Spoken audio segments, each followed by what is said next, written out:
You're not dumb, you're not weak, so why can't you leave the relationship that's clearly hurting you? You've read the books, you're self-aware, painfully self-aware, but still, you're stuck. What if your loyalty isn't love? It's the reason you're trapped. This is called the loyalty trap, and it might be the most dangerous pattern smart, empathetic people fall into. Let's get one thing straight. Loyalty isn't bad, it's beautiful, it's rare, and in a world full of temporary people, loyalty feels sacred. But here's the twist. Loyalty can be used against you, especially if you grew up learning that love meant proving yourself, earning affection, or carrying the emotional weight for others. This video isn't about blaming, it's about seeing.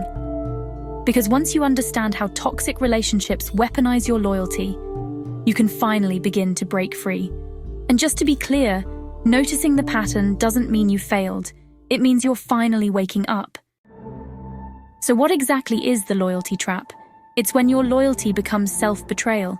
It happens when you stay committed to someone who is inconsistent, hurtful, or emotionally unavailable. Not because of love, but because you believe leaving would mean you failed them.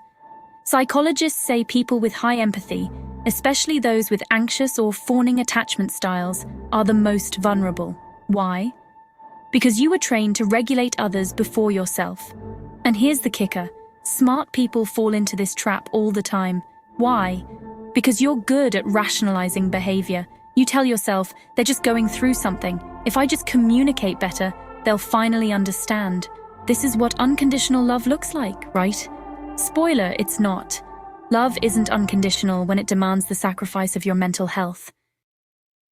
Let's dig into the 4 core psychological traps that fuel the loyalty trap. First up, cognitive dissonance. You've invested so much time, emotion, and energy. Leaving would mean admitting it wasn't worth it. That's a hard pill to swallow, especially for people who pride themselves on fixing things. So your brain minimizes the bad and inflates the good, just to maintain the illusion of peace. But peace built on denial doesn't last. Next, intermittent reinforcement. This one's straight out of addiction psychology.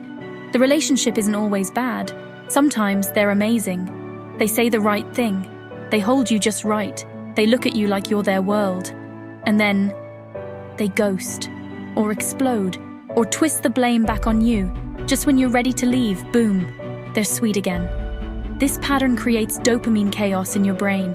And your nervous system isn't chasing love, it's chasing relief. That's not love. That's a biochemical trap.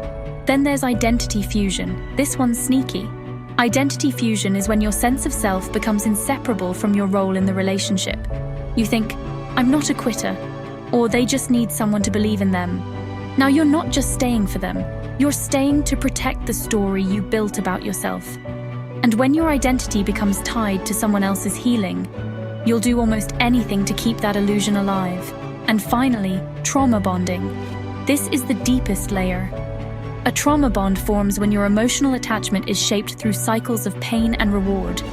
Your brain wires love to intensity, not safety. You start mistaking adrenaline for passion, and when they hurt you, their apology feels intimate because your system is craving the repair, not the respect. In that loop, the pain becomes the proof that it's real. If any part of that felt uncomfortably accurate, you're not alone, and you're definitely not broken. So how do you know the exact moment where healthy loyalty turns toxic? Here's the thing. Those psychological traps don't just keep you stuck.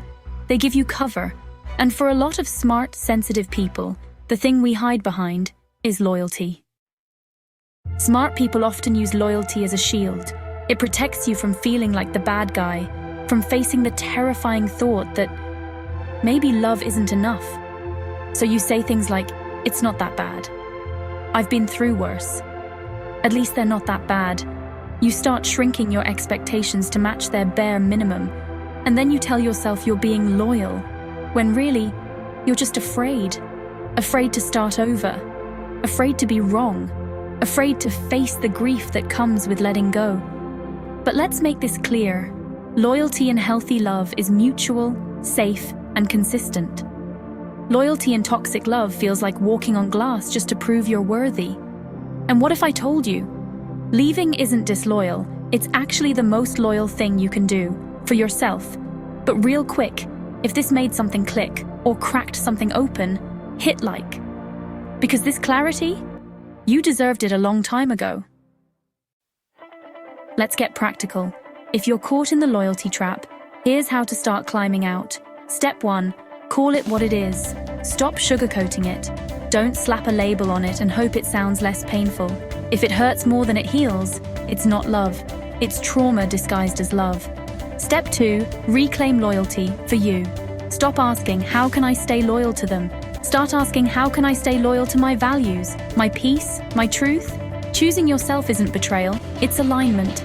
Step 3, write a new definition of love. Actually do this. Write it down. What does love mean to you when it's safe, reciprocal, and growth-oriented? Because once you define it clearly, you'll start to see where you've never had it. And that moment, that's when real healing begins. You don't need the perfect exit strategy today. You don't have to have every step figured out, but you do need to see it, to name it, to stop calling the pain something it's not. Your suffering isn't weakness, it's your wisdom trying to wake you up. And if this video helped open your eyes, the next one will hit even harder. We're going to unpack the psychology of emotional manipulation and why some people still keep control after you've walked away. So make sure you're subscribed.